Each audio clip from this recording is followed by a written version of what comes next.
This is Kevin Conroy, the voice of Batman. And you're listening to the DCAU Review, hosted by Cal and Liam, streaming at DCAUreview.com and on your favorite podcast app. Welcome, everybody, to episode 394 of the DCAU Review. I am one of your hosts, Cal. With me, my good friend and brother, Liam. Liam, it is one of, if not my favorite episodes of the entire year. We must, of course, continue with our tradition of April Fool's content, which means we steer away, far away, from even DC animation. So we're going Elseworlds, but it's not even DC Elseworlds. It's way out there. But this year, the winner of this year's fan poll for what episode or what show we'll be reviewing ultimately actually might be the closest thing to a DC show that we've reviewed yet for April Fools. Happy April Fool's Day, buddy. Absolutely. Happy April Fools to all who celebrate. And yeah, we've got a fun one to talk about today, that being a show with, as you mentioned, sort of a lot of DCAU in its DNA, that being the one and only Freakazoid. And we are covering the first episode of that series, which has a couple different names because it's as we'll get to, it's broken down into a couple of little segments, to say the least. So, but yeah, we have a lot to talk about. Not the least of which, as you said, is just how many connections to the DCAU as far as people who worked on the show, and sort of we'll talk about the kind of the idea behind the show and its inception. A lot to dig into here. Absolutely, we will. So just briefly here, this show, at least this episode 1, which as you mentioned has 5 different names or 4 different names: 5-Day Forecast, Dance of Doom, Freakazoid and Friends, and Handman. That's because it's 4 different shorts that are all sort of made up into this one single episode. But this episode originally aired here in the United States on Kids WB back on September the 9th, 1995. And of course, if you weren't around then, or maybe you were not as big a fan of Freakazoid, maybe this is your first introduction to Freakazoid, or maybe you caught Freakazoid later on when it had sort of second life on the Cartoon Network. That, Liam, is what I remember where we watched it the most. Was I don't think we watched it on the original run in 95 or 96. It did run for 2 seasons. I feel like they started rerunning it on Cartoon Network maybe in the latter half of that 90s decade there. So that's what I remember, catching a couple of episodes and kind of having my appreciation for this show. Yeah, I think that's kind of my memory. This was not like a regular show in the repertoire. I would kind of put it right along the same lines of like a Pinky and the Brain and Animaniacs, which we'll talk about the connection there in a moment here, perhaps, beyond just that they all aired on Kids WB. But in the sense that we would kind of catch it occasionally on a Saturday morning here or there, or as you mentioned, maybe in reruns on Cartoon Network at some point. But yeah, I always remember liking the concept of like a more, I think maybe comedy superhero is no longer like untrodden ground, obviously, in the modern age. But at least as far as in animation and television, there wasn't there had been no Deadpool animated series or movies or some of those other characters that and even I think, as we'll get to, there's, when we talk about the voice recording, there's a little bit of sort of like what makes shows like modern sort of cult hits like Smiling Friends or Rick and Morty, like the improvisational style of the recordings is also very unique, although I don't think I would have picked up on that as a kid. So yeah, really just in my head, I remember thinking as a kid, I like the idea of a funny superhero, but I didn't put a ton more into the thought process than that. So it was definitely a show like I liked, but definitely not one I feel like that was in our regular childhood rotation, to say the least. Yeah, one we maybe appreciated from afar, or when it was on, something to occupy our time and give us an excuse to, uh, make our eyeballs strained even further from watching hours of television on a weekend or something like that. But yeah, definitely not something that we were huge fans of at the time. However, as you mentioned, we had cause to be interested at least in the original conception. It would have looked a whole lot different. And as you mentioned, there's tons of DCAU connections here. We'll talk about a lot of them as we go through here in our review of the episode. But this show originally started out Freakazoid's technically created by the brainchild of Bruce Timm and Paul Dini. A couple names you might recognize if you're a fan of the DCAU. These guys were sitting around and they were talking about pitching a potential show for Kids WB. So WB, obviously, Warner Brothers had at the time been creating cartoons for other networks to show. That's how Fox Kids ended up showing Batman the Animated Series and was the original home of Animaniacs. But at some point, I think WB probably figured out, like, hey, what if we used our own network here that we're launching and put some cartoons on it? So around that time, they decided they were going to put some cartoons into development. I think Animaniacs got canceled by Fox, so they just kind of moved it over to WB at that point. They spun off Pinky and the Brain, which originally had started out with the Animaniacs. They had the in-house characters, of course, the Sylvester and Tweety Mysteries that they started out with. So those are WB property that they could do some things with, I'm sure, for on the cheap. And then they had Earthworm Jim. Do you remember the video game? Yeah, there was a cartoon based on Earthworm Jim also that was a part of this Kids WB block here. And the fifth show alongside all of that was Freakazoid. And as the story goes, Bruce Timm and Paul Dini had an idea for a kind of a straight action comedy superhero show, something with a hero that sort of was a bit of an antagonist to his villains. He's kind of so bombastic and frenetic that he just creates all of this energy and chaos around him that just dwarves the chaos of the supervillains. And there's a fourth wall breaking and comedy and all that stuff may be included there. But at some point along the way, Steven Spielberg got tied to this. And I guess because his name was and is quite powerful, and they had done some stuff already with Tiny Toons and Animaniacs, they wanted his name attached to this as well. And, well, Steven had some different ideas about what he was going to do with this cartoon. Yeah, I believe as there's a featurette. I think it's available on YouTube, or at least that's where I found it. That was on the one and only, I believe, DVD release that Freakazoid got. That I believe collected both seasons. There's a little mini documentary about the show.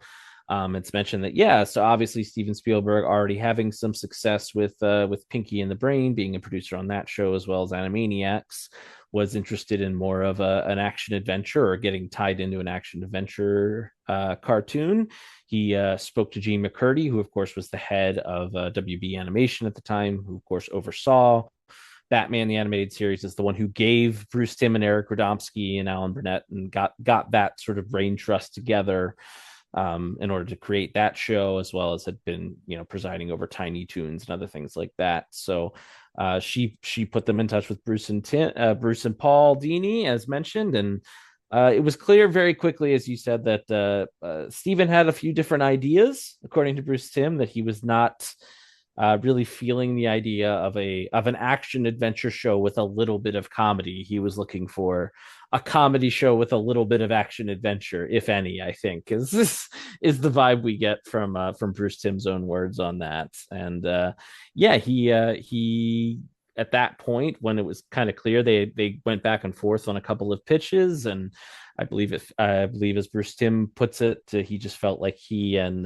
Paul Dini weren't going to be able to deliver the type of show that Steven was looking for, and so they at that point tapped Tom Ruegger, who had already been the producer on Animaniacs and Pinky and the Brain, I believe, to come over and kind of rework the show a little bit and make it a lot more comedic. And he brought on a couple of folks as well, and in the form of Tom Rugg, who also, of course, goes on to voice Freakazoid as one of his other lieutenants, and as well as John McCann as well. So that kind of became the new brain trust. However, all of the design work that that Bruce Timm had done, at least, did survive, or a lot of it did. And so it is still very much, and you will see if you look in the credits, Bruce Timm still credited as one of the lead character designers. But it very much changed from that into the show we got, which was a lot looser, to say the least, a lot more improvisational, and just became kind of a almost it's almost a cartoon sketch show, as we will get to when we actually get to the episode we talk about. But yeah, to say that it underwent quite a makeover from its initial inception under Paul Dini and Bruce Timm to what it became is that would be putting it mildly. Yeah, to say the least. And one thing of note here that is a little bit, I wouldn't say it's controversial because I don't think Freakazoid has enough popularity or social credit or enough people really care about it where it means a whole lot. But there was a little bit of, I would say, what Wikipedia would classify as like under a controversy tab, and that is that the Freakazoid character was openly based on another superhero character by the name of Madman, who was created by Mike Allred. Mm-hmm. And people kind of started drawing parallels immediately. They both have like this pasty white skin. They both happen to have an exclamation point on their uniform. They're both sort of this nonsensical. There's a little bit of comedy in their action there.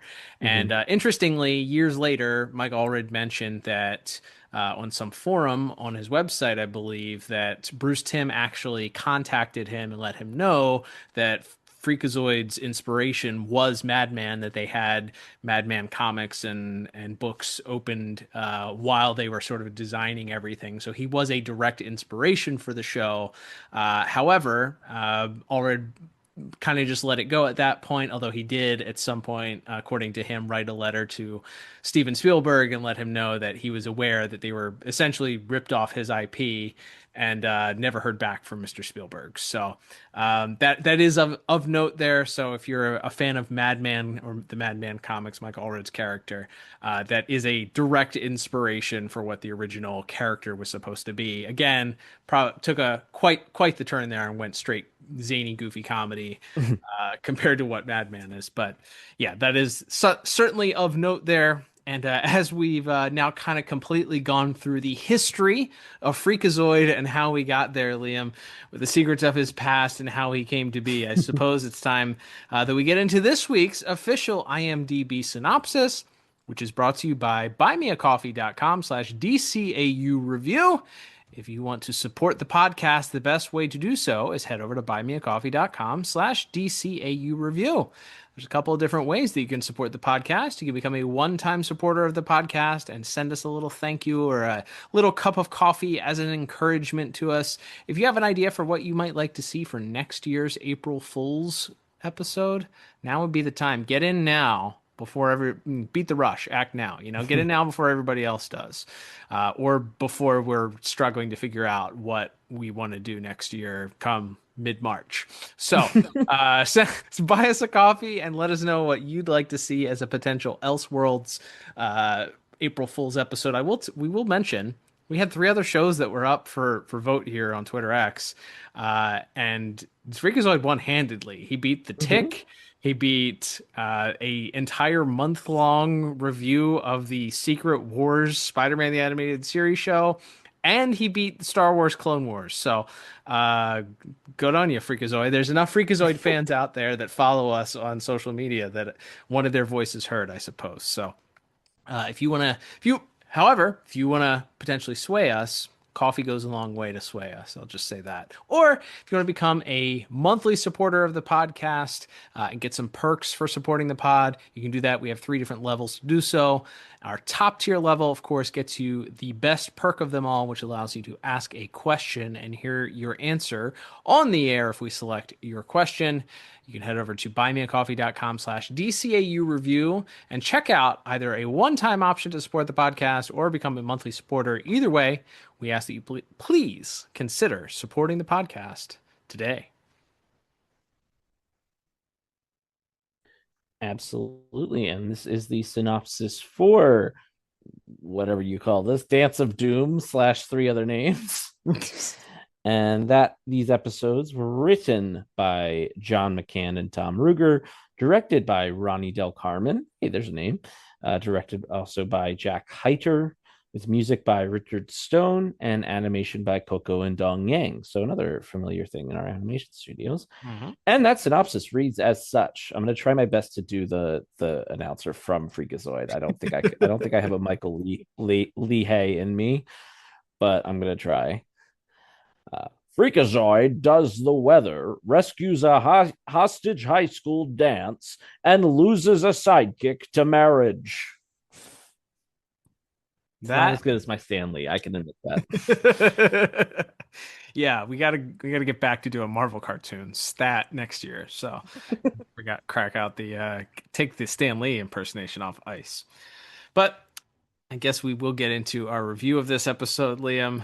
I'm going to preface this by saying, as we discuss the plot of these, this is probably going to be maybe the shortest part of our discussion. I feel like that's why we needed to fluff up the intro a little bit here. It's because I don't know how much we're actually going to talk about the plot, which generally takes the majority of the episode runtime here. So in keeping with the meta fourth wall breaking of the Freakazoid style here, I will say that this is there's not much plot here because it's just a bunch of stuff, ideas thrown up against the wall, and the writers will tell you as such. According to them, there was just kind of a stream of consciousness thought in the way that they developed shows, and it was just funny gags. It's interesting because in the DNA here, and I'm just doing my own recap of the plot here, but in the DNA of the show, I feel like it is a precursor and almost ahead of its time, because things that you would later see with Family Guy cutaway gags or some of the shows that end up running on Adult Swim, Venture Brothers, some of those other shows that this show would have fit very well into that genre of cartoon of, hey, we're going to run this at 12 o'clock. This is like stoner TV, and stoners are going to think this is hilarious because it's just so wacky. And if you're sober watching it, then there are going to be several times where you just go, what the heck am I watching? Yeah, I think even in that little featurette that we referenced, there's even a bit where they talk about this show. One of the reasons I guess they were kind of asked to speculate on why it wasn't more successful, and one of the things they said is that because it was so strange and because it bounced through so many different segments and bits and sketches, for lack of a better term, comedy sketch, is that it really kind of skewed over. Like they said, this probably could have found a teenage viewership crowd, which really goes to what you're saying, and then and the fact that it was airing Saturday mornings at 8 a.m., which is not a time that teenagers are watching a lot of television, I guess. Probably did this in the long run, but at least as far as it being more than a cult favorite, to say the least. For sure. But we start things off with a 5-day forecast. That's the first little bit that we get here. And essentially, it's just Freakazoid yelling and screaming about terrible, horrible, different weather that's about to occur. He's screaming. It's seemingly very urgent, and you don't quite understand the context of who he's talking to or why he's freaking out so much, pun intended. He's doing this entire bit talking about howling winds and tornadoes and things that are coming, seemingly very serious. And then we get a zoom out effect, and we figure out he's just delivering the 5-day forecast for the local weather. Terror in the night. The whipping, howling, unforgiving winds crash into the clouds, and rain falls no matter where you turn. There is no escape, no escaping the true horror.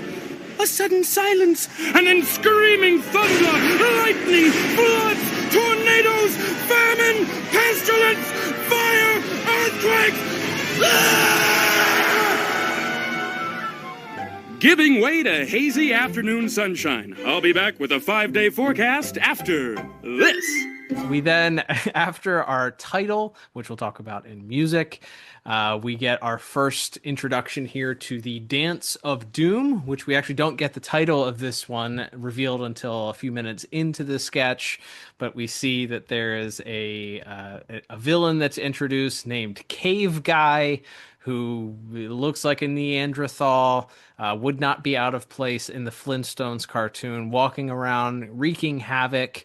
The police are chasing him, and we get a voiceover telling us that there's only one hero that's capable of taking this guy down. Terror grips a peaceful city. Terror that wears a loincloth.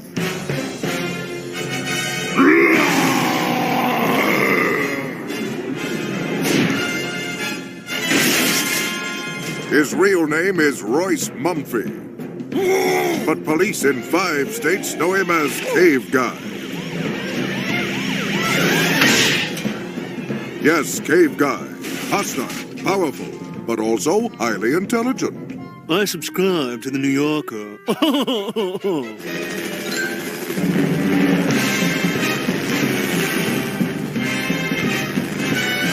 Only one hero can track down Cave Guy.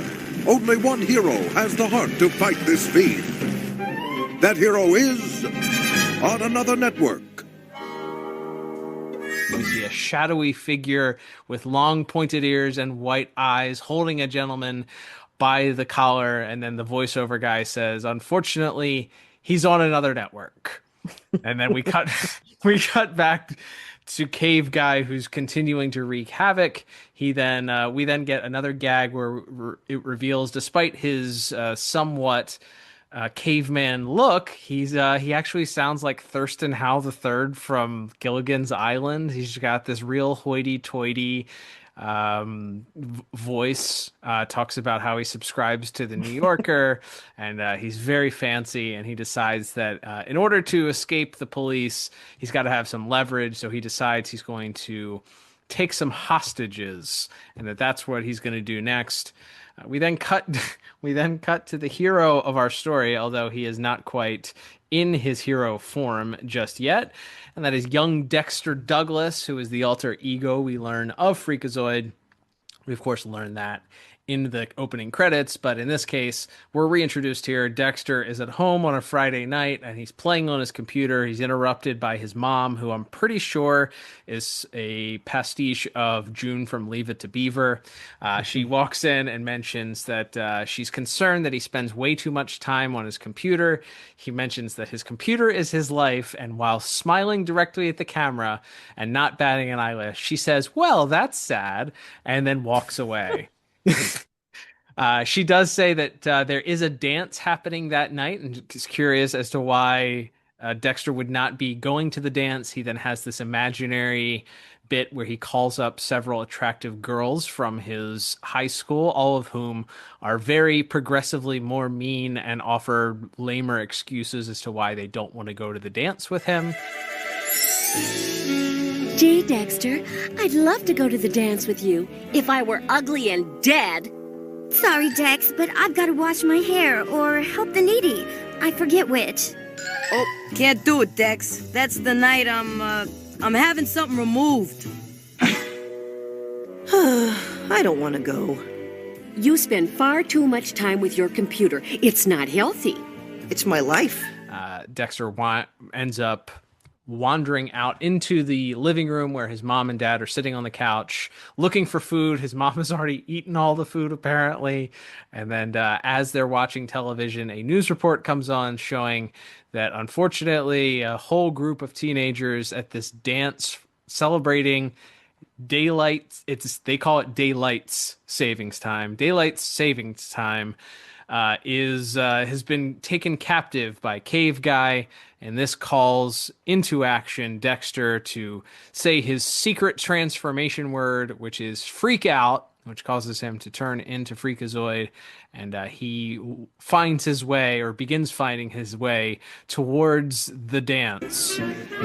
At the same time, innocent high school students attended a dance in honor of daylight savings time. Daylight savings time rules! It's rockin', man! Little did they know that a hulking horror would soon transform their peaceful prom into a hop from Hades. A prom of panic. A dance of doom.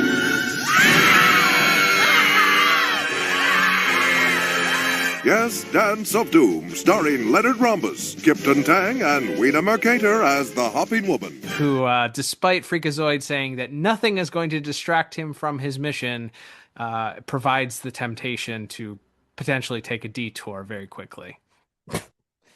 Yes, it's the debuting Officer Cosgrove, who's kind of the Commissioner Gordon of the show, I guess.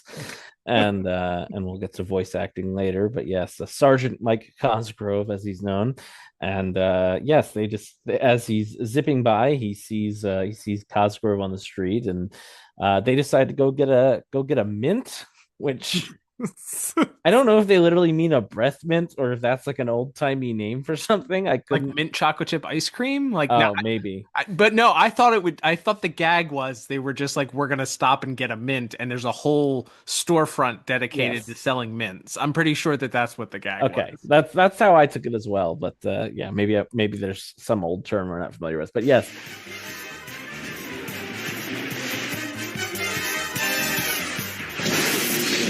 Nothing will stand in my way! Hey, Freakazoid, wanna go out for a mint? Okay.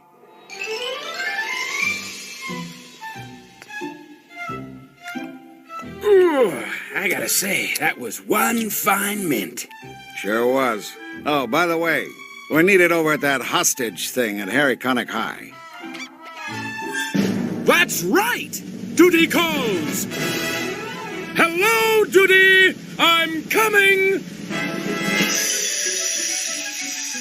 And then Cosgrove notes that, oh yeah, by the way, we should probably get over to the high school where there's this hostage situation going on. By the way, the high school is called Harry Connick High, if we didn't say that, which is really funny. And then, yes, we get this sort of longer period. Some of the students try to negotiate with Cave Guy, but he's not really having it.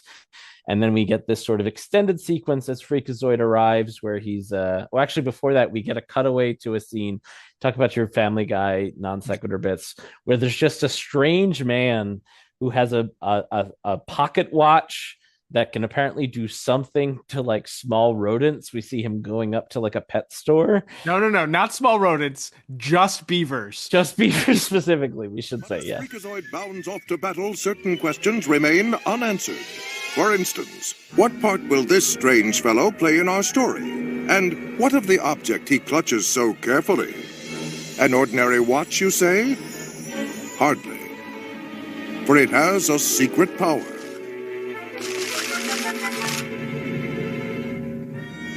A bizarre power.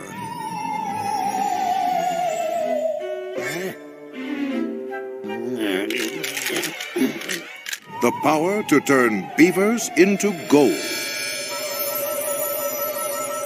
Where did he come from? What did he want? And why was there a mint scene? Did it reveal character? How was the story advanced? We may never know. But now, on with the adventures of Freakazoid! Pull the string! So we see him doing whatever it is the watch does to a few of the beavers, and then we cut back to the high school at that point. Turns them into gold. That's right. The pocket watch has the power to turn beavers into gold. Who is this character? And that's what the voiceover guy is like, who is this character? Why is he important to the story? Find out. That's right. And then we even cut back to see the announcer himself is recording his lines in an alley right behind where the weird guy is turning beavers to gold. And then the announcer is a puppet controlled by Freakazoid, as we find out, who then tells us back to the show, at which point he arrives at the high school and he and Cave Guy engage in some antics. Freakazoid's doing what I think is like a Jerry Lewis impression. We'll talk more about that in voice acting for a while.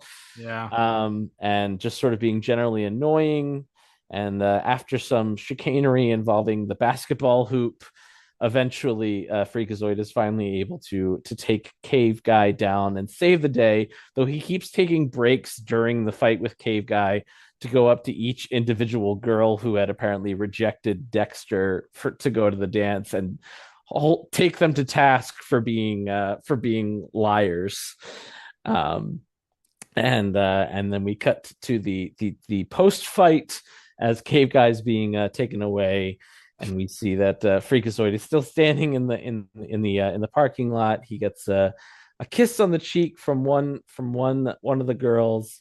He gets a bit more romantic with another, though he notes that since he and Dexter are two halves of the same coin, that maybe he should let Dexter interact with her instead, and that doesn't exactly, I believe that's Debbie, and he doesn't that doesn't go so well, as Debbie has no interest in dealing with Dexter. There! Van Damme and Minnie Pearl! Freak in! You're such a funny kidder. Where did you come from, rodent? Where's the guy with the lightning on his head? Over there? Oh, freak out!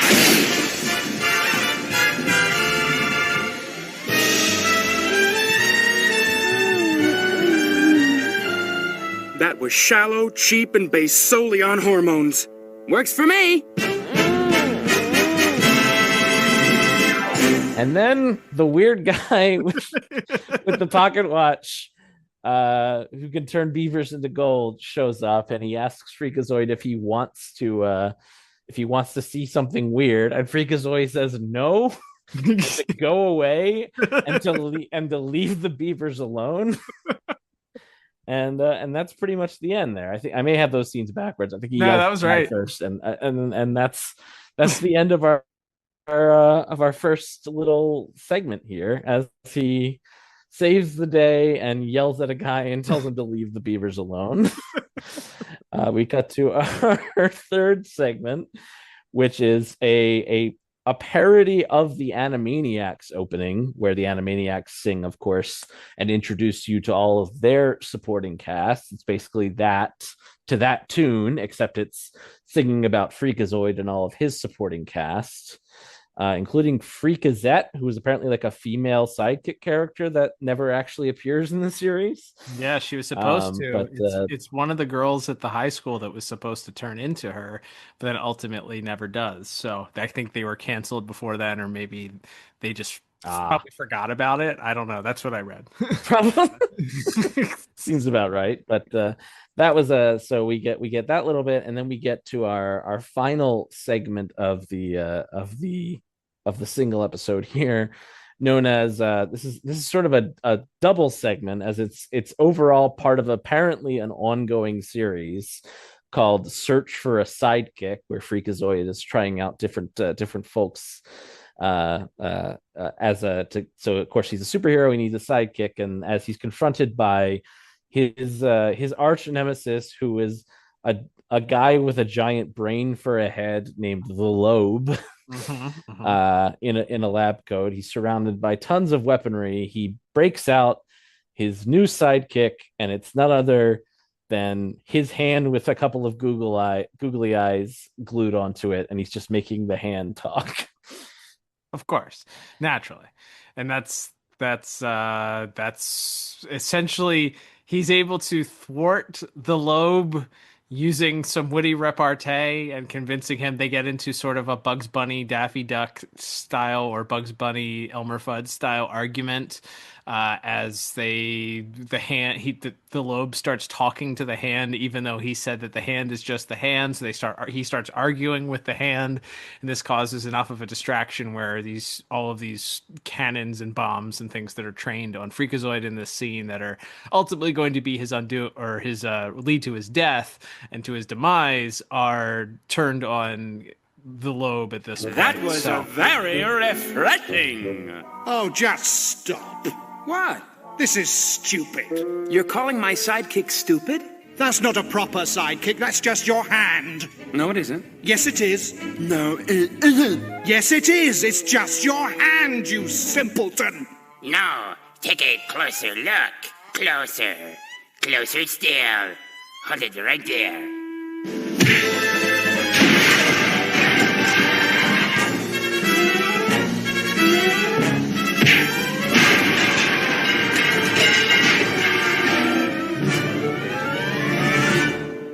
Peekaboo!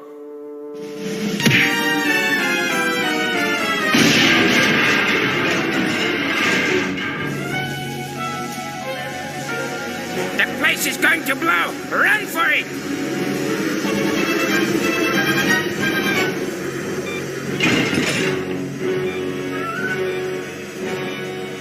It's the waiting around that kills me.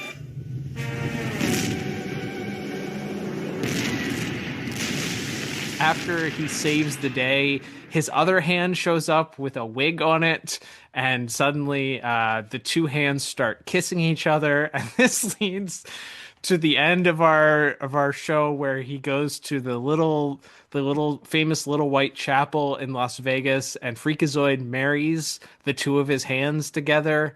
And is the wedding itself is attended by a bunch of his friends and family, who also all have googly eyes on their hands and are quite happy at the idea that these hands are getting married. We then cut to the ending, which is supposedly the honeymoon for the hands as they go to Hawaii, and they place a "Do Not Disturb" sign on the door, and then in classic, like, this is something that adults will understand, but kids don't. They then cut to the sky, and there's just lots of fireworks that happen. And then Freakazoid mentions that he hopes that the hands have a long marriage, unlike that other couple that he knows. And they cut to him sitting on the floor with his feet, and you see the bottom of his feet have faces on them, and they're arguing at each other about how cold they are to one another and how mean they are, and they're just an old grumpy couple together. And that, I think, is the end of the episode. Mm-hmm. I'm gonna pull the curtain back again here as a fourth wall break. We discussed before we went on the air here. I was at my wit's end as to how to score the plot for this, because there's not really a plot. We don't give incomplete scores here, but if I could give an incomplete score, this would get an incomplete, because there, as we mentioned, that's the whole point. There's like a little bit of the story with Cave Guy, but that takes so many random detours, including this bit with the guy with the watch and the beavers, that there's not really a plot. There's not really a plot here. This isn't like an origin story of how Dexter becomes Freakazoid, or a thread that you can follow from the beginning of the show to the end of the show that gets picked up. It's just 4 different little sketches that are all kind of just placed after one another that just happen to have Freakazoid in them, essentially. Mm-hmm. Yeah, and it would be like trying to give a plot score if we were reviewing like an episode of Saturday Night Live or Mr. Show or something. Like, it's a bunch of skits that, I mean, some of the skits are longer than others and have a slight narrative to them, but it's not one cohesive narrative, or even like 2, 10-minute narratives or something that. And like you said, there's so many. Yeah, it's almost like, as you said, like a proto Family Guy or one of those more modern cartoons, but like on steroids, because there's so many cutaways and references and fourth wall breaks. So it's a little bit Looney Tunes. It's a little bit very much in the vein of Pinky and the Brain or Animaniacs or any of those shows. And yeah, also mixed with its own special sauce, which is to say, when it comes to actually giving a score on it, it's really hard, because like, I laughed a fair amount like watching this. Like, I think there's a lot of really good jokes, especially in the Cave Guy segments. I laughed. Cave Guy saying he subscribes to the New Yorker, it was a really good gag. And just him being like this hoity-toity guy, because I thought that would just be like his only line, but then he has like full conversations in the dance hall with the other students or with Freakazoid, and he's still talking like that, which I think is really funny. It's like there's a bunch of funny gags throughout the episode, but it is like, for the purposes of our show, I I don't know how to rate this. So I gave it a 5. Like I was like, it's because it's not really a coherent narrative, but also it's not supposed to be. So I didn't feel like I was penalizing it, but also I didn't feel like I could go higher than that because it's not really substantive enough other than beyond the jokes for it to rate any higher. So I think this kind of broke me. What about you? I think before we went on the air, you said you had written down question mark, which Yes, honestly, question mark out of 10. Honestly, as if we would allow ourselves a little bit of leeway, I think we would. And it's the April Fool's episode. If you want to give it a question mark out of 10, by golly, give it a question mark out of 10. I'm doing a live. The score's not final until the episode ends. I'm officially giving plot question mark out of 10. I like that. That's great. Yeah. I think just as a traditionalist, I'm just gonna stick with what my gut was, which is I think I have to give this a 0 out of 10 for plot. Poo gas. And that again, it's just the show doesn't have a plot. They don't need a plot. It's kind of what the show is. There is no plot. It's just there are a bunch of random characters that do a bunch of random different things. There's no through line for the episode. So the plot is non-existent. So if it doesn't exist, then I can't give it a score. So if it does, can't give it a score, it's 0. So again, incomplete would be the score I would prefer to give it. I like you stole question mark, so that's good. I'm not going to copycat you, so I'll just give it a 0. But it's not a pejorative 0. I will say that this is a complimentary 0. You know, I still enjoyed it. I did laugh several times. I will say there are a couple of outdated jokes. There's an OJ reference in this, which I was like, "Oh boy, did we just date ourselves on this one here, boy." And I think that I'm sure that there's other probably pop culture mentions, but at the same time, 50 years from now, whenever now is, if somebody looks back at Family Guy, you're not going to get half the references in Family Guy either, because they also make a lot of pop culture references. So I think that comes with the genre of show that we're dealing with here. So yeah. Not off to a confusing start, to say the least, here with our plot scores.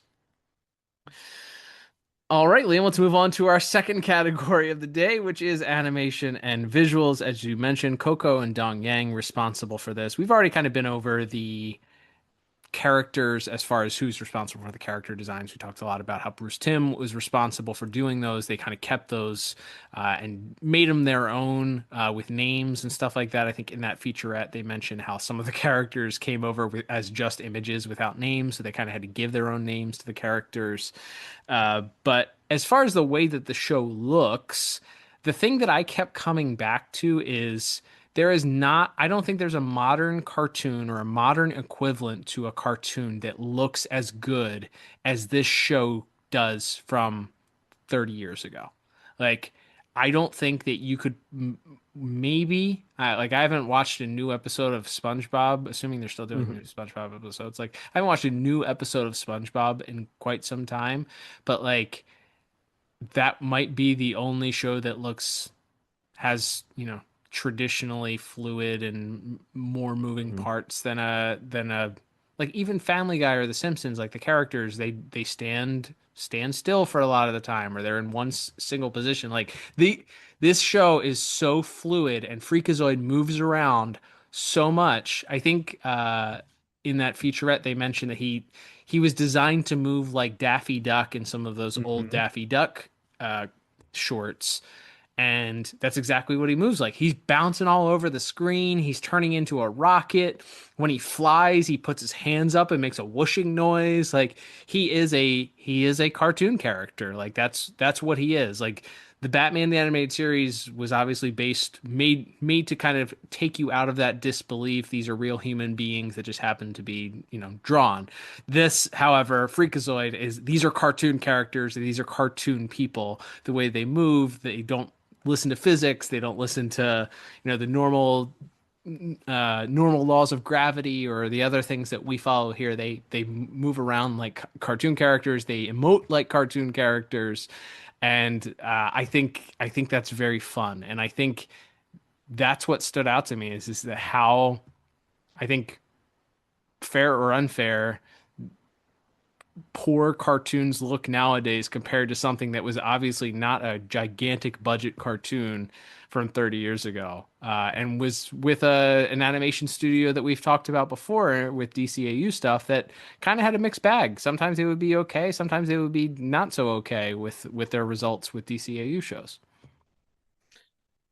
Yeah, absolutely. I think it there's something to be said for just, and we've talked about this before when it relates to reviewing the original BTOS versus some of these other more modern DC animated things that we've looked at, like Batman Caped Crusader is a great example of that, comparing it to the original BTOS, and just like you can see the amount of money being spent per second of animation on this show, and like what a, for lack of a better term, like golden age it was for specifically for Warner Brothers. We'll talk about that again with the music, with the live orchestras, and with how much and how fluid everything is, and how for a show like this where you said like the lead character has this very Looney Tunes energy for him, where he just turns into a lightning bolt and goes zipping out the door, and then stops to do a parody of Orson Welles or some other there's a one of the bits, the Weatherman bit, is apparently a parody from like a Dean Martin variety show from the 60s. Like there's so many like random gags that they fit in here. There's a gag from the movie Ed Wood, I believe, at one point when he says like cut the strip or whatever, when he's doing the marionette gag. Like this, yeah, pull the string. Like there's so many bits in here, and the way that they're visualized, and as we've talked about, because the recording process was so improvisational, they sort of talked about it. On the production side, Scott Geralds, who was one of the lead directors on the show, they really were kind of animating to the performers in a way that maybe none of those other shows that we cover are also. Like they because there was so much improv, they didn't necessarily, when they got to the storyboarding and the actual animation of the scene, that it would take on perhaps a different life than it would have in the original storyboards or the original script, because of the improv that the actors had done, and how that then influenced how it was animated, and they were kind of taught on the show to animate to the voice performance as opposed to maybe the script. So it creates this very frenetic and a visual style that very much matches the sort of comedic tone of the writing and of the improvisation of the actors as well. Yeah, it is fascinating to think that was the production style of this show, and maybe sets it apart as being unique, and also feeds into the way that the voice performers emote, and the cartoony way that they deliver the lines. And again, we'll talk about that in just a few moments, but really had a dynamic effect on the way that the show looked. And I don't know of how many shows that we've reviewed thus far we can say that about, if any. But yeah, I think the final product here is a show that looks impressive. It like I said, it stands out. It doesn't look, despite it being a 30-year-old cartoon, and watching it, other than not being able to watch it in 4K or what have you, or upresed 4K, it doesn't look dated. It doesn't look like even you're watching like an old Warner Brothers Merry Melodies cartoon. Like it looks like something that's kind of stands the test of time. And I think some of that is because you have the similar production and some of the golden age of animation here that we have, or whatever you want to call it, the modern silver age or bronze age, whatever you want to call it, of animation that we had here during this time at Warner Brothers, that really set the tone there. But I guess this is a good time for what ultimately might be the social media clip for this episode, and that is, we can't go on without talking about the possibility here.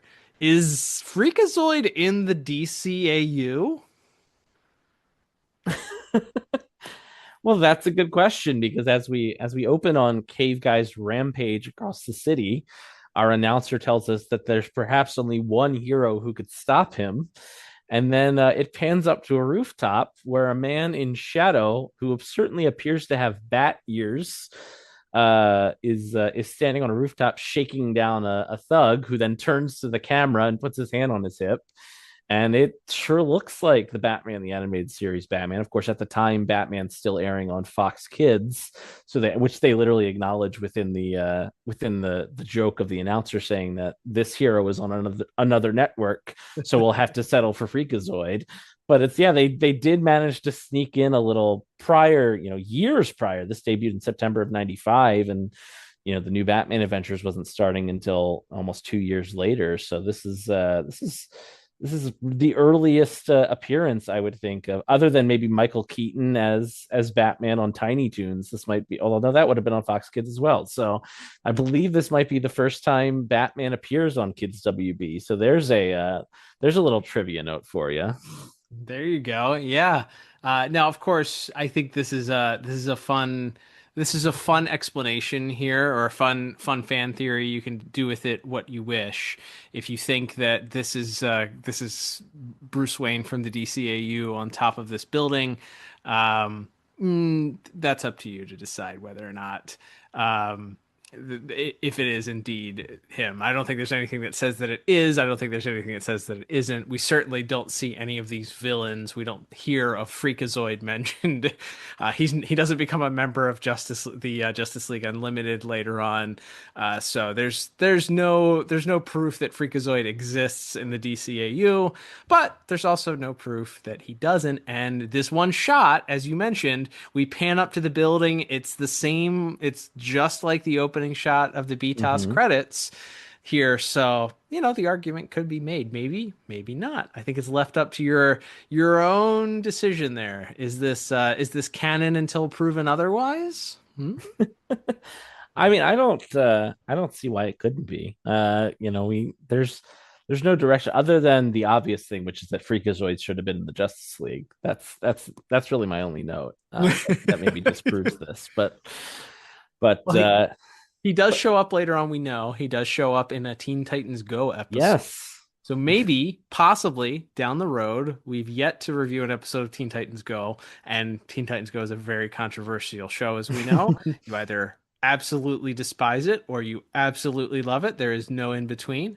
But maybe one day down the road we'll find a way to get that covered on this very show here. So yeah, this opens the door. We know that he exists at least in that universe, in the Teen Titans Go universe. So who's to say that this isn't the same universe here with our DCAU Batman showing up?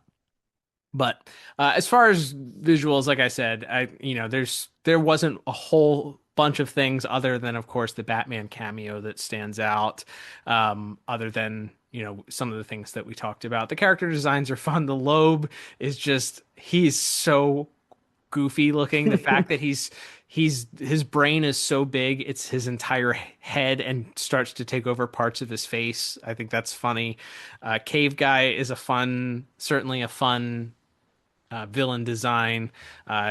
2 parts Hulk, 1 part Fred Flintstone. I feel like a little there. Bam Bam maybe, Bam Bam Rubble possibly.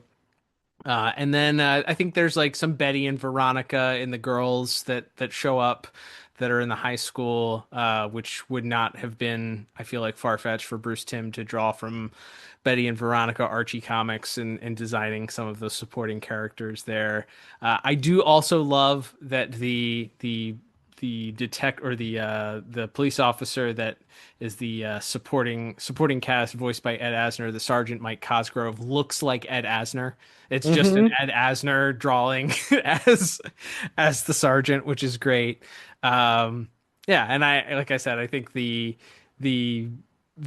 design for the characters are fun, and it's pretty cool that you can look back at it, and even though that Bruce Timm didn't stay on and Paul Dini didn't stay on with his show, Bruce Timm's character's DNA is still in the designs there enough that he's still connected to this. So based on, again, just this show impressing me standing out for a show that's as old as it is, but still looking as good as it does. I felt like I had no choice but to give this a perfect 10 out of 10 when it came to animation and visuals. It is fun. Of course, it's not based in reality, so it gets to break as many rules as it wants to and be bendy and stretchy and doesn't have to adhere to normal physics. So it is a little bit of a cheat there, but that's part of the fun with playing in a cartoon world like this, that things don't have to obey those rules, and you can be as kind of goofy and fluid as you want to be. And I'm sure there's still plenty of animation studios that could not have pulled off what ended up being the end result here. So I was very impressed. I went with a 10 out of 10. What about you?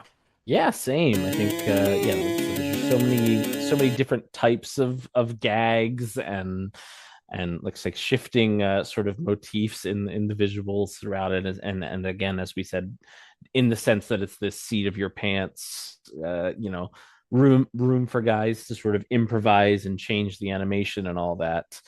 It's really impressive that they pulled it off, and yeah, it does. Yeah, when they said the Daffy Duck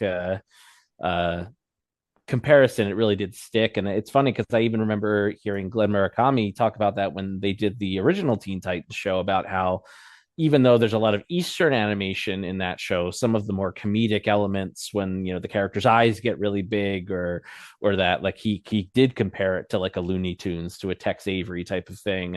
So it is funny that this almost feels like a proto in that way, like a proto for what became known as the Murakami Teen Titans style of thing, where you can do the big over the top but still have kind of the superhero action on the other side. Obviously, this delves much further into the absurdity and the silliness because they don't really have to adhere to any internal continuity, but it's still kind of walks that line as well, of having like this complete, no laws of physics, no fourth wall left unbroken type of energy, but also still has that sort of dynamic posing and fun bits and some of the action that they do. So it's very silly and very funny. And then some of the gags, like the fireworks that go off during the hand puppet sequence, are very clearly like actual footage of fireworks just laid over the background, the cartoon background. I'm like, that's a funny way to do that.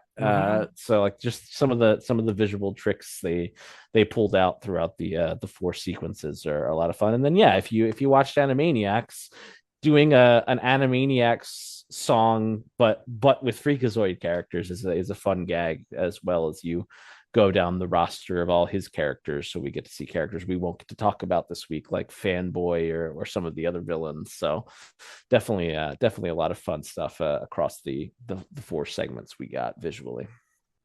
I was just thinking, I think I can disprove that Freakazoid is not in the DCAU, and here's how.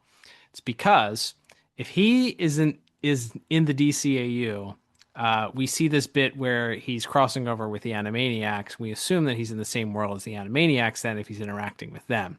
The Animaniacs, of course, are what birthed Pinky and the Brain. Pinky and the Brain. What are we going to do tonight, Brain? The same thing we do every night, Pinky. Try and take over the world, right? That's the line. Batgirl uses that line in an episode. So it's she's either referencing the real life Pinky and the Brain, or that's a TV show in the DCAU, and I just cracked the case. I think I just cracked the case. Not canon. Doesn't count. Fair enough. I think we've done it. We've done our work for you. So don't add us.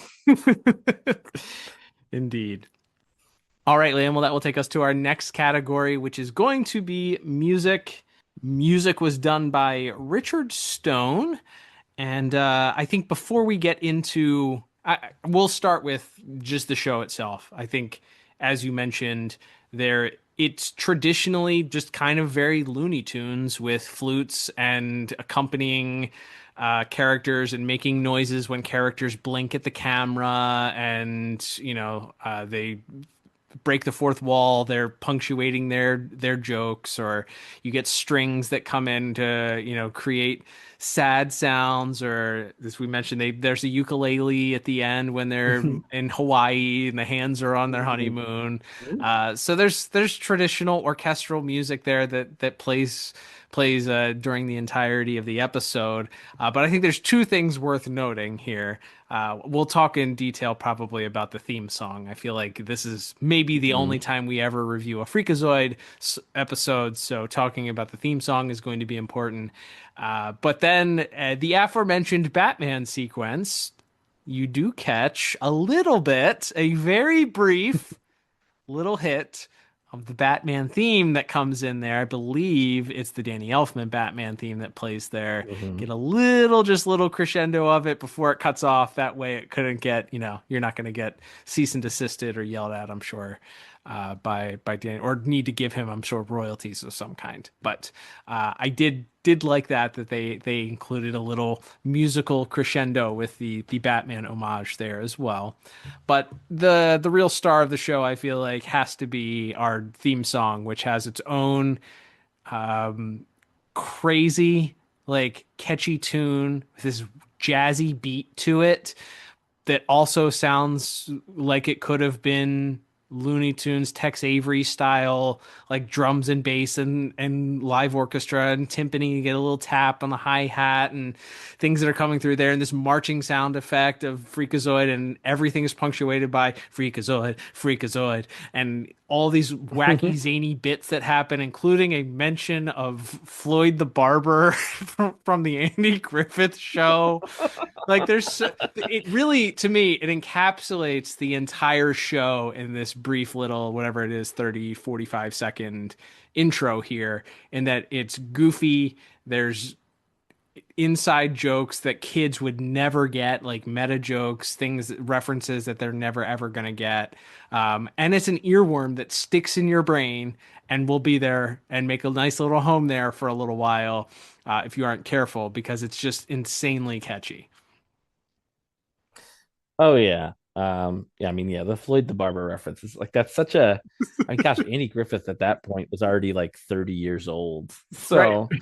The show was already 30 years old. So like, right. But obviously it's a classic show, but just to put that, and that is one of the things they talked about in the featurette we keep referencing as well, was just, especially if this show was meant to be for, 7 to 9 year olds, and you're spending all your time referencing like Boris Karloff and Andy Griffith and Dean Martin and all of these things, like maybe there's a sign there that like there was going to be a little bit of a disconnect, or at least there could be. But yeah, so some of the just the wordplay is a lot of fun. Even the show even ends with kind of a ploy of like, please watch this or we'll be out of a job, and then it shows all of the cast of the show holding up like signs begging for jobs.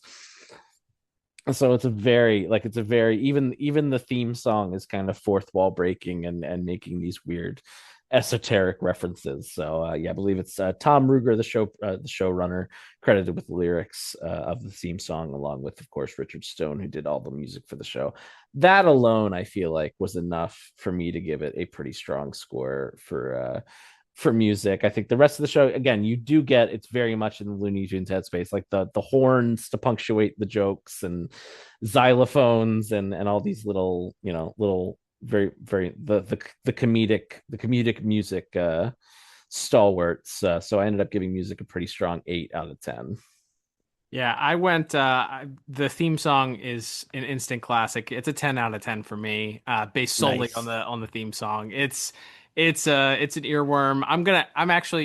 We have the time. I'm going to read the lyrics to the song. So this song goes: super teen extraordinaire, Freakazoid, Freakazoid, runs around in underwear, Freakazoid, Freakazoid, rescues Washington, D.C., Freakazoid, Freakazoid, unless something better's on TV, Freakazoid, Freakazoid.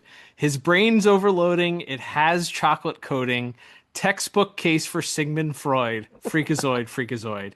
Check out Dexter Douglas, nerd computer ace, went surfing on the internet and was zapped to cyberspace. He turned into the Freakazoid. He's strong and super quick. He drives the villains crazy because he's a lunatic. His home base is the Freaka Lair. Freakazoid Fricassee. Floyd the barber cuts his hair. Freakazoid chimpanzee. Rides around in the Freakmobile. Freakazoid Freakazoo. Hopes to make a movie deal. Freaka me, freaka you. He's here to save the nation, so stay tuned to this station. If not, we'll be unemployed. Freakazoid, Freakazoid, Freakazoid. Yeah, that's a 10 for me, Bob. We're going. That's quite the composition there, and worth every minute of our time. So yeah, definitely check that one out if you haven't heard that in a while, and just be prepared for that to occupy some headspace for a while. If you don't have if you have something better to think about or to try and memorize, I encourage you to stay away from the theme because it will take up residence for some time. All right, Liam, let's wrap things up here with our final category of the day, which is going to be our voice cast. We have quite a large cast of voices here for this week, based on the fact that we have a ton of characters, even in very teeny tiny parts. Lots of DCAU or several DCAU crossovers here. We'll talk a bit here as we go through them. And of course, our voice casting director herself also connected to the DCAU, believe it or not. That's right. Of course, it's Andrea Romano's responsible for the voice direction for this series. And as we said, obviously a much more improvisational show, especially in our lead actors that we'll talk about in a moment.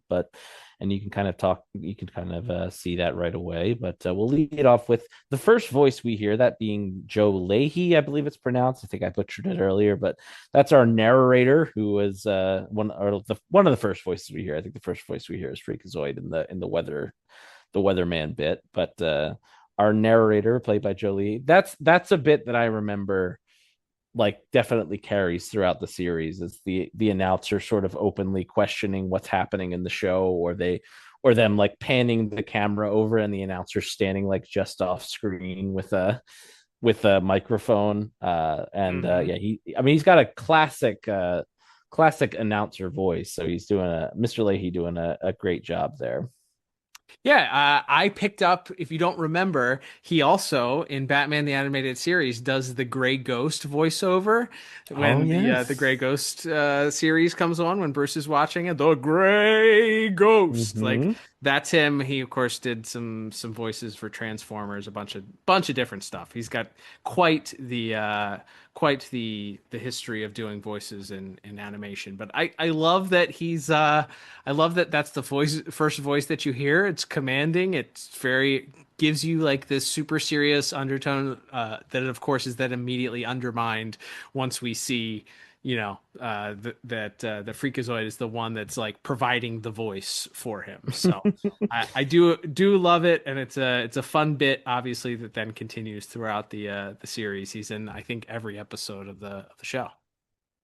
Absolutely, and then he's some familiar voices in our supporting cast, as you mentioned. Cree Summer, briefly, as one of the girls that rejects Freakazoid, or Dexter, I should say, from going to the dance. Jill, I think she's like the bad girl of the group. We also have David Kaufman, briefly, of course, the voice of Jimmy Olsen, playing the regular Dexter Douglas. He does not play Freakazoid, so we have a unique voice actor for each character there. But David Kaufman there as Dexter.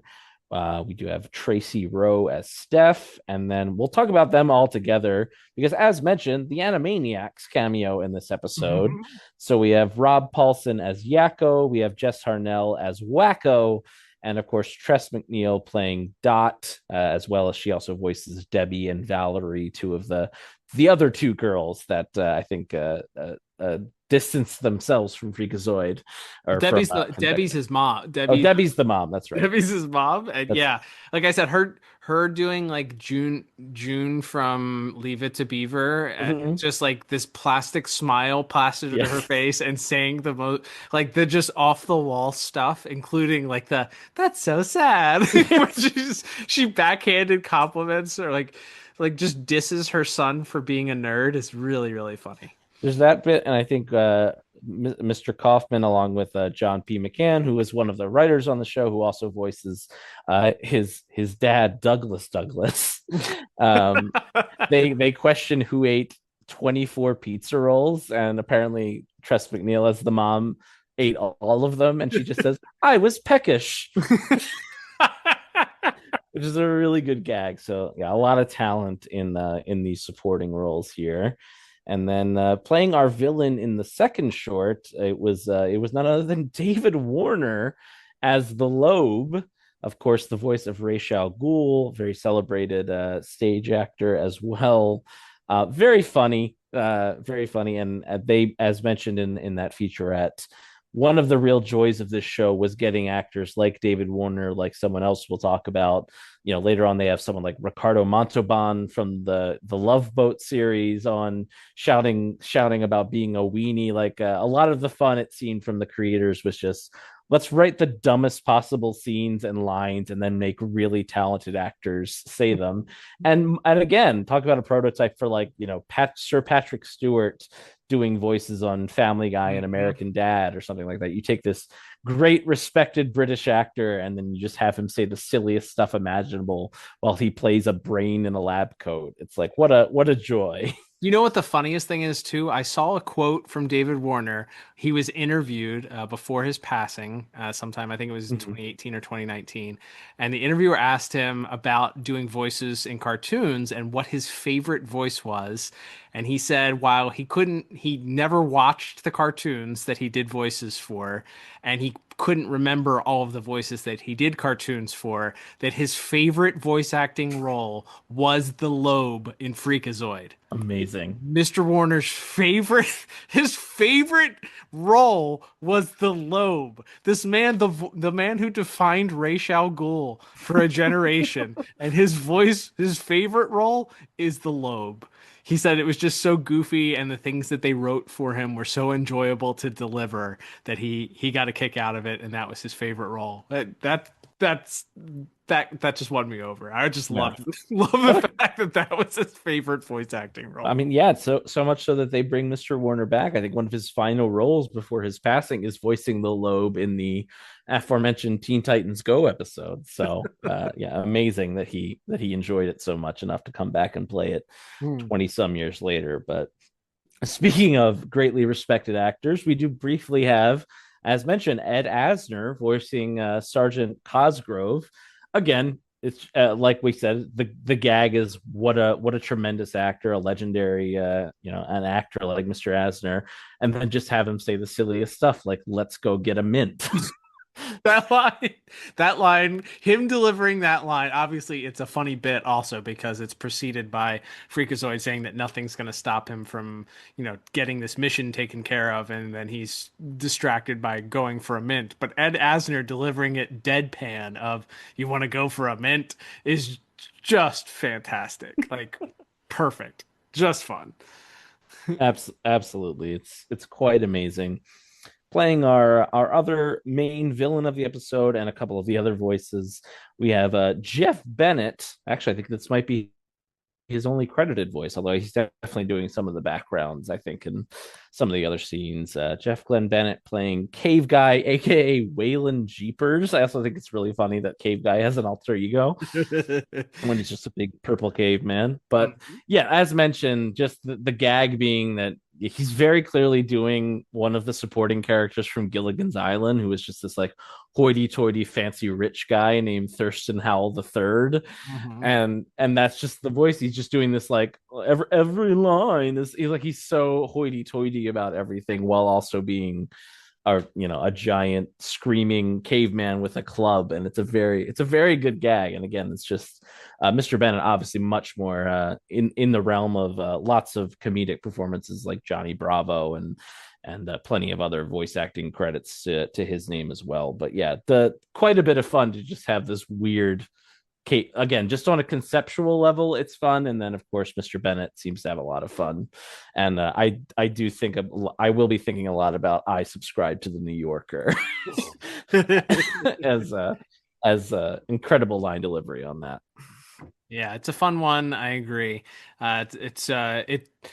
I mean, that's the meat and potatoes of this episode, because it's the only part that sort of has a through line to it. And the fact that this guy is obviously this big hulking beast. Like I said, he's if you combined the Incredible Hulk with Fred Flintstone or something, and it is that Neanderthal archetype. But then when he starts talking and he's got this refined voice that comes out of his mouth, it's really it's just it was a funny choice. Obviously, it plays up the comedy, subverting your expectation for what this giant monster is going to sound like. Mr. Bennett is clearly, he's a pro. He's been around for ages, and will be doing this, I'm sure, for many more years. He's good at whatever he does. Absolutely. And then we'll talk about our main event here, playing our titular hero. Again, he doesn't voice Dexter, but he voices Freakazoid. It's Paul Rugg, who, as mentioned, is also one of the writers on the show. And as they say it very much in the fashion of how I think Bruce Timm got some of his acting roles over the years that we've talked about in the DCAU. As they were auditioning different actors, Paul would keep going into the room to kind of explain what they were looking for, what they were wanting it to sound like. Mm-hmm. And then eventually I think Tom Ruger as the showrunner just said, well, Paul's doing such a good job of explaining what we want, just have him do it. And so Steven the rest Spielberg is sort of history. Liked it too. Say. Yeah. Steven Spielberg liked it. Yeah. Even to the point where, yeah. Sorry. No, you're good. Yeah, even to the point as you know, Cal, that Mr. Spielberg himself signed off on it, and and it actually ended up with the recording of this was actually meant to just be Paul Rugg's audition tape for the episode. They had him do the whole Dance of Doom segment as the audition to take to Steven Spielberg, and thinking that he would then have to re-record it later for the show. But apparently Steven liked it so much that they left it in. So things like the bit where he's doing the Jerry Lewis voice in the dance, mm-hmm. or when he starts yelling at the weird guy with the pocket watch at the end, and he's like, go get a coffee with cream in it or something like that. Like he's just saying all these random non sequiturs. That was all just improv, apparently, by Mr. Rugg on the day, thinking that it wouldn't make it into the final broadcast. And yet here we are. And again, that just, I think, such a great job setting the tone for what this whole series became. Yeah, I mean, it defines the character, the fact that it made such an impact that it ultimately influenced in some ways the look of the show, the feel of the show. He sets the tone for everything. And I mean, it's such a fun story. The fact that he wasn't expecting, they were looking for somebody to cast in that role, and then they're like, well, we kind of can't do much better than what he's giving us. I think this is kind of, let's just go with the guy that's giving us the best thing, instead of trying to find somebody that can do what we're looking for that he's doing, which I love that story. So it's, he defines the character for sure, gives him a unique enough voice. I like that it's different than his alter ego. And, I don't know what else could be said other than it's a very solid, strong performance from Mr. Rugg. Absolutely. And again, just the commitment to the bit of like, there's a solid 2 minutes of that the hand man bit that's just him making kissy noises while the hands kiss each other. It goes on forever. And it is one of those classic things, and I feel like we all at some point in our life have a friend or perhaps a relative like this, where like the bit starts out and you're like, this isn't that funny, man. You gotta stop this. And then it just but then they keep doing it for so long that becomes the funny part, is just how much they're committing to trying to make it funny. Right. And I feel like there's a lot of that in his voice acting for some of these bits like that. And like we said, the weird, loud, Jerry Lewis voice he's doing in the dance scene as well. So I think based on all of that and just the sheer effort, and as mentioned, just all of the great actors saying silly things, I felt I had no choice but to give voice acting another perfect 10 out of 10. Nice. Yeah, I gave it the same exact score. I gave it also a 10 out of 10. All right, Liam. Well, that will begin to wrap us up here. So let's total up our scores. And despite the fact that we both gave it a 0/question mark for plot, we end up coming out here with a very strong, or I come up with still a very strong 30 out of 40. So I think this might be, yeah, this is definitely in rarefied air of getting a 0 for one of the scores, Ming, and but still finishing in the 30s. Like that's never happened before, and I think that fits the conundrum of Freakazoid. What about you? Yeah, and I guess my final score is kind of like an algebra problem. It's like 28 plus question mark equals other question mark. Right, yeah. Or it's just 28 with a question mark. Because that's what I think that's what it'll be. 28 question mark. I love it.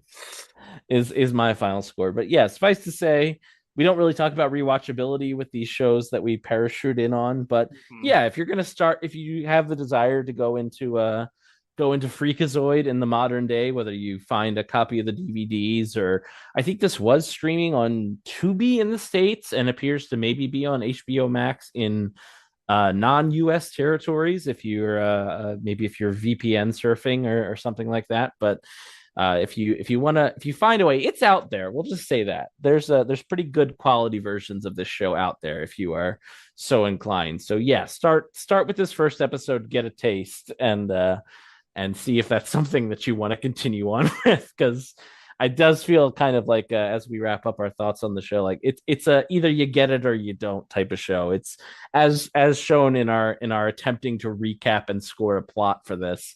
It doesn't really fit into the normal box of even a comedy cartoon. It doesn't even really play by those rules. It really is almost a comedy sketch show almost. Yeah, it's unique, and especially as we said before its time. So yeah, I would say if you've never given Freakazoid a try and you want to give it a try, yeah, drop in on this episode. But really, I don't know that you would go wrong with picking any episode, because there's not really, as we said, there's not really a storyline that happens here. There's not really bother to introduce things. They tell you about who he is in the theme song. So it's got all that you need there. So if you're looking just for some good old fashioned, goofy 22-minute fun, then Freakazoid, pop one of those episodes on and enjoy, and let us know what you think. All right, Liam, we're going to wrap things up for today. Thank you, everybody, for tuning in for our special April Fool's edition of the podcast. We'd love to hear your thoughts on Freakazoid. What are your memories of Freakazoid? Do you like this episode? Do you like this style of comedy? Do you agree with us that this is a precursor to some of those classic Adult Swim or modern cartoons like Family Guy? I say modern, but Family Guy's been on for 20 years at this point. So, what is your take on this? Do you like Freakazoid? What are your thoughts on it versus Madman? We'd love to hear your thoughts. Tweet at us at DCAU Review on Twitter X. Slide into the DMs at DCAU Review on Instagram. Comment on the episode if you're listening on Spotify. We'd love to hear some feedback there to let us know how you feel about Freakazoid. While you're there on Spotify, subscribe to us and leave a 5-star review. If you're listening on Apple Podcasts, you can subscribe there and leave a 5-star review. Or if you're listening to us on YouTube, make sure you're subscribed to the channel. If you want to comment and like our videos, that helps us a lot too. You can comment on our YouTube videos. We'll respond to you there as well. Let us know your thoughts and memories about Freakazoid. If you want to support the podcast, as we talked about, follow us on those social media pages, subscribe to us on your podcast apps. Also, of course, as we talked about at the top, you can become a supporter of the podcast over at buymeacoffee.com/DCAU review. Become a one-time supporter or a monthly supporter of the podcast. And if you join us at that super friend tier, you get the option to ask us a question. We pick your question, we'll answer it on the air, and you'll get to hear your answer between the two of us here. And we actually have a question. One of our supporters, Zach, and Zach's question is... He says, for our annual April Fool's Day celebration do you think some of the design for Freakazoid dripped down and became part of the design for the new Batman Adventures version of the Creeper? And he goes on to add that Freakazoid's facial expressions and hair always kind of reminded him of the Creeper. And it's funny that that Zach brings it up. Good instincts, to say the least, here, Zach, because that is something that if you do a little sleuthing and if you watch that featurette, we actually have an answer for, Cal. Yeah, Bruce Timm, out of the mouth of Bruce himself, he mentions that template eventually is kind of what the original idea that they had for Freakazoid, a little bit darker, someone who sort of terrorizes the Joker. I think he even says in the featurette, if the Joker was a good guy, like essentially is what ends up coming of, or what their original vision for Freakazoid was. And then if you watch that episode, Beware the Creeper, in the new Batman Adventures, it becomes very obvious that that's kind of what they did there. I mean, it juxtaposed against the Joker in that episode. The Joker is the straight man of the episode. Like he's playing off of the comedic zaniness that is the Creeper, and the Creeper does a lot of the things and kind of defies gravity in a lot of ways and bends the rules a little bit. He gets crushed by a gigantic statue only to pop out of the head of it, and does, some weird and zany different things with, how far he can jump, and plays fast and loose with some general laws of physics and gravity, I'd say. So you can chalk those things up to however you wish, but yes, I think that ultimately Bruce Timm confirms that that's what their original vision for what Freakazoid was originally supposed to be when they pitched it. Ultimately did not become that, and ultimately walked away. Ultimately why Bruce and Paul ended up walking away from it, but they were able to squeeze that archetype in with the Creeper later on with New Batman Adventures. So yeah, great thought there, Zach, and great instincts there, because you are spot on, 100% correct. Yeah, absolutely. That's such a fun bit. And we always wondered what we would have maybe gotten if there had been more Creeper, as there has been some early designs for TNBA that featured him more prominently right alongside Nightwing and Batgirl and Robin. And yeah, maybe that's the answer, is that original pitch for Freakazoid, where it's just the show around him is taken quite seriously, and he's just this complete lunatic, kind of adding the comedy to a very serious, otherwise pretty serious action adventure show. So yeah, how about that? Great question, Zach. And if you want to join Zach and our growing list of supporters, we invite you head over to buymeacoffee.com/DCAU review, and please support the podcast today. All right, Liam. Well, that will wrap us up for today. Thank you everyone for tuning in. All right, Liam, well, that will begin to wrap us up. And that means that we are looking forward to next week, which will officially kick off April's reviews, despite having our April Fool's review this week. Next week will be our first review for the month of April. And Liam, I'm getting the sense that we might be headed to the future. The future, Cal? That's right, Liam. I'm talking about 50 years from now, or whenever now is, all the way to 50 years from now, or whenever now is, or whatever. But we're doing Batman Beyond and Zeta next month. That's right. We're headed back. That means we're going to have 2 opportunities for double features to burn those Zeta Project episodes to the ground. I mean, burn through them. I mean, review them. And we're also going to revisit some of our Batman Beyond episodes that we covered very early on in the show. And Liam, I think it's time that we start way back at the beginning of where it all started, a sort of rebirth, if you will. That's right. Going all the way back to the pilot episode of Batman Beyond. So that's a pair of re-reviews like we've done with World's Finest and some of the other 2-parters when we've gone back to revisit them. We will be splitting it up. So next week we are starting with the very first episode of Batman Beyond, Rebirth Part 1. And can't wait to go all the way back to the beginning. We just finished Batman Beyond late last year, have watched and reviewed every episode now. So what better way to do than to just start all over again and give the pilot episodes the proper deep dive that we denied them when we talked about both episodes in a podcast that lasted probably 25 minutes the first time. So definitely an episode or a pair of episodes that deserves that deep dive, and can't wait to start with Part 1 next week. It's going to be a blast. But until then, I'm Cal. And I'm Liam. And we'll talk to you on the next episode of the DCAU Review. Adios. Happy April Fool. I don't know why it was spooky, but